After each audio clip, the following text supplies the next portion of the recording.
Hey there, everybody. It's Rev Kev. Hope you're having a great day. So today I start week 7, the Positively Unstoppable Challenge. For me in this challenge, what I'm really focusing on is strength and flexibility, which obviously is most people's thing with DDPY.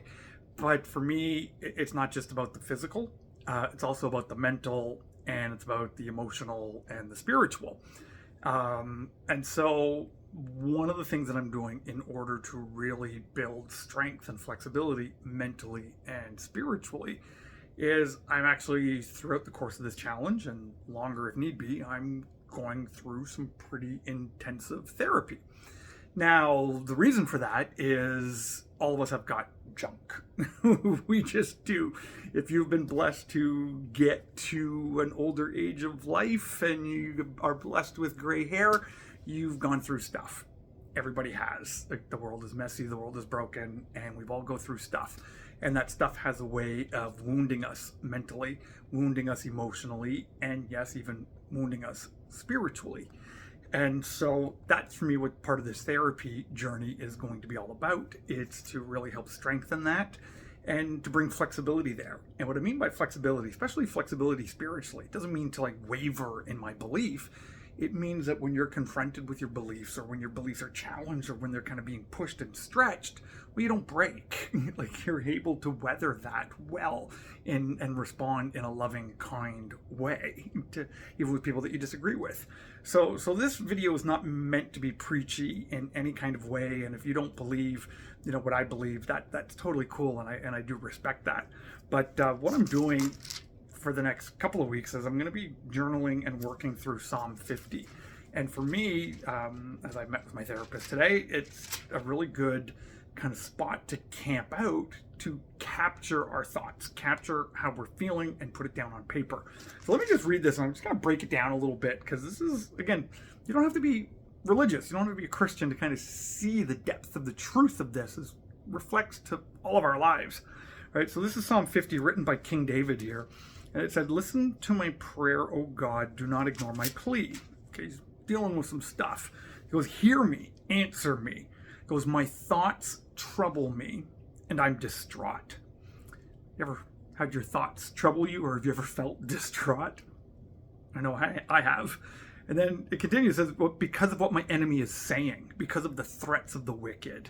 Right? They bring down suffering on me, and they assail me in their anger. He's talking about like these people who are just want him dead. They want him dead. They want his throne. They want his life. They want him gone as a leader. They don't want anything to do with him. And it hurts. It wounds him that this is happening. And it says, "My heart is in anguish within me." Right? The terrors of death have fallen on me. Like, talk about a level of depression and anxiety here. He goes, "Fear and trembling have beset me. Horrors overwhelm me." And he says, how do you respond when this horror comes on you, when this depression, this anxiety just hits so hard? Well, he wants to run away. He just wants to flee. He says, "Oh, that I had the wings of a dove, that I would fly away and find rest, that I'd flee far away and stay in the desert. I would hurry to a place of shelter, far from the tempest and the storm." Like, it's just this deep, deep desire to just run away. Just screw it all. I don't want anything to do with this. I just got to get out of here. And then he kind of cries out again, go, "Well, God, deal with these enemies of mine." He goes, "Lord, confuse the wicked, confound their words, for I see violence and strife in the city. Day and night they prowl about on its walls. Malice and abuse are within it. Destructive forces are at work in the city. Threats and lies never leave the streets." Now, most of us are not kings dealing with enemies who want to kill us, but this is where this gets really powerful. And if you are in any kind of profession or any kind of life where you care for others, this is where the hurt comes from. The hurt in our hearts, the hurt in our soul, the hurt in our spirit, and the mental hurt that comes from this. Like, this is where David, you really get the heart of it. And I am going to tear up a little bit just thinking about this.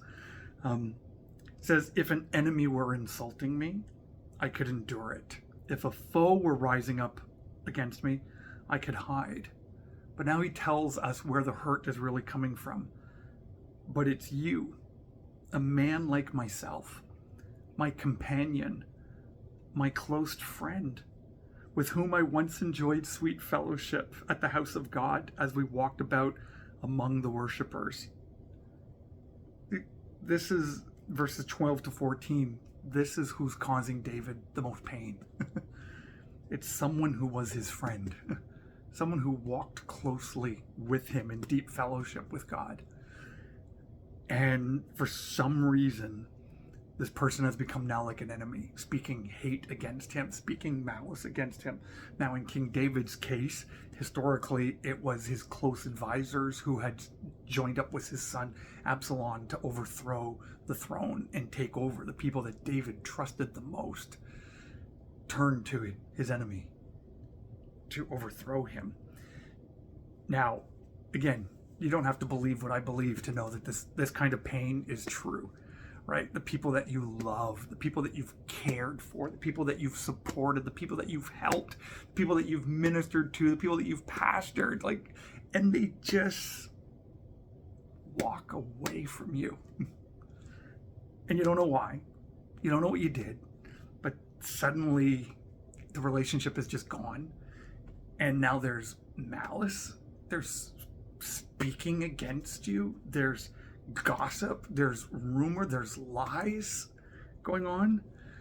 I think that's a depth of pain that every single human being can understand, because hurt people hurt people. It's a very famous saying that I stole from someone, but hurt people, and so we all get hurt this way, right? And so this is where we have to take those thoughts captive and kind of process those feelings, process those emotions in order to bring back strength and to bring back flexibility to our spirit, to our soul, to our mental health, right? You got to process this in a healthy way. I need to process this in a healthy way. I've been a pastor for 20 years and I've been incredibly blessed to have people come in and out of my life. And sometimes people are called out of my life for good, godly reasons. And other times people just leave my life and it hurts. It just really hurts. And we need to process that in a healthy way. If you are a Christian and you have a pastor, you attend your church, pray for your pastor, because they may not share how much this hurts. But then this is the encouragement of this psalm, right? So again, David continues in this hurt, where he goes, "As for me, I call to God, and the Lord saves me. Evening, morning, noon, I cry out in distress." Yeah, and there's my cat. I cry out in distress. He hears my voice. He rescues me unharmed from the battle waged around me, even though many oppose me. And he goes, "My companion attacks his friends. He violates his covenant. His talk is smooth as butter, yet war is in his heart. His words are as soothing than oil, yet they're drawn swords." Again, there's that friend, that companion that betrays us. And then this is where I love how this psalm ends here in verses 22 and 23. It goes, "Cast your cares on the Lord, and he will sustain you. He'll never let the righteous be shaken. But you, God, you'll bring down the wicked into a pit of decay. The bloodthirsty and the deceitful will not live out half of their days. But as for me, I will trust in you." So for me, I'm kind of breaking this down into kind of these three parts. There's the crying out to God that I just want to journal through. And then there's the dealing with the hurt, dealing with the emotions, dealing with the pain of caring for people and walking alongside people. And how do we process that? And how do we deal with that hurt when things hurt, right? And then to go back to, but my soul's going to be okay. My heart's going to be okay. My mental health is going to be okay. God's going to get me through this. So again, whether you believe in God or not, that's not the point, but I think you can see this pattern play out in your own life. And so I just wanted to encourage you in your journey of wellness. Don't just think about the nutrition, even though the nutrition is incredibly important. Don't just think about the exercise, even though the exercise is incredibly important. Don't just think about the mindset, even though the mindset is incredibly important. Think about your heart. How's your heart doing? That's what I'm doing on this journey. Now, everyone's got their own journey, so I just wanted to kind of share this. This is what I'm doing. And if it's an encouragement to you to help you work on your own heart, whichever way you need to work on it, hey, that's awesome. That's what we're here for, to encourage one another here on this site. So that's what I'm going to do. So now I'm going to go grab my trusty little journal here and start working through some of this stuff. And And that's part of the journey of wellness. So, long video today, but I hope this encourages at least one other person. So, love to know your thoughts on this and what you're doing in your wellness journey. Put that down in the comments. And until the next video, God bless you. Talk to you again later.